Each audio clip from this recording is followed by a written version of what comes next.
Welcome back to Arise Exchange.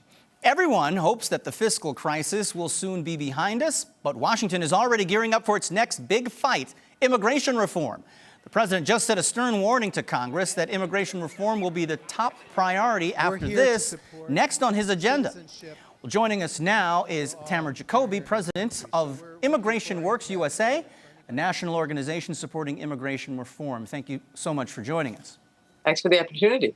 Now, what do you think is going to be different this time? Immigration reform has spanned 3 administrations that we can know, has popped up along the ways decades before.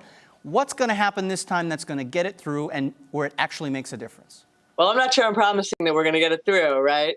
But we're close. The Senate has already passed a good bill, a good bipartisan package earlier this year. The House, both the House Republican leadership, most of the Democrats in the House, and I would argue most of the Republicans in the House want to get it done. The House is often misunderstood. People say House Republicans don't want to do it. They do actually want to do it.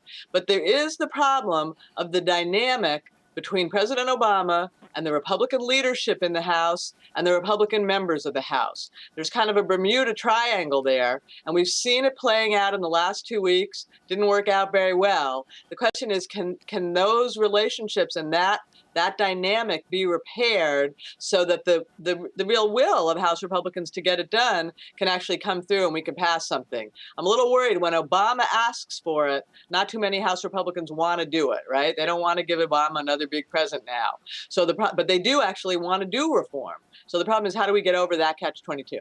So some of the items we remember from the last time this went around, we're talking about work permits, we're talking about the time to get back on the list in terms of leaving the country to come back, benefits inside the states or inside the borders of the United States. What are some of the highlights? What are some of the bullet points of the legislation that is going through the House now, or that is looked favorably upon by lawmakers? There's the Senate legislation, and that's not going to move in the House. But what could happen in the House is that they could come up with some bills that could eventually go to conference with the Senate bill. And what the issues to be covered are the same issues that have been on the table, since President Bush tried to do this in 2006 and 2007. It's going to be tougher enforcement on the border and in the workplace, making sure that people who try to come to work are legal, that no one gets hired unless they're here legally. That's number one. Pillar number 2, there's going to be some answer for the people who are here without papers, right? There are 11 million, maybe 12 million again by now who are here unauthorized or illegally, whatever term you want to use. We've got to have some answer for them, whether it's citizenship or some other kind of legal status. And the third thing is we have to fix the system for the future. What kind of immigrants do we want to come to this country, especially the workers we need, the skilled workers, the PhD workers, the scientists, and the unskilled workers, the farmers and the kitchen help, both of which are critical for the economy. How are we going to fix the system so we can get enough legal workers in the future? So 3 pillars, same 3 pillars we've been talking about for about a decade. The question is, can they get to it now and get them right?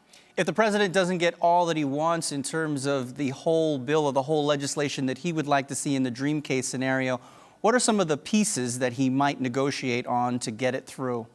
I think it's going to be very hard to do any pieces without doing the whole thing. And I think it's really a mistake to think of it as what the president wants, because if that's the way it's framed, it will never happen. House Republicans are not going to give the president what the president wants. House Republicans might do it because they want to fix the system. They might do it because they want to appeal to Latino voters. They are not going to do it if they think it's what the president wants. So I think we should think of it in terms of what needs to get fixed rather than what the president wants. But I think to get enough of the different factions together to vote for it, to get it over the finish line, you pretty much have to do all the pieces. It's hard to imagine them doing a little piece of this and a little piece of that. We've got about 30 seconds left. Do we see this as a cataclysmic fight like the one we're engaged in now, or the one that lawmakers are engaged in? I think this will either get going in the next few days, and then it'll be because they want to get together and do something, or it won't move. Okay, thank you so much, Tamar Jacoby, and thank you for joining us once again on Arise.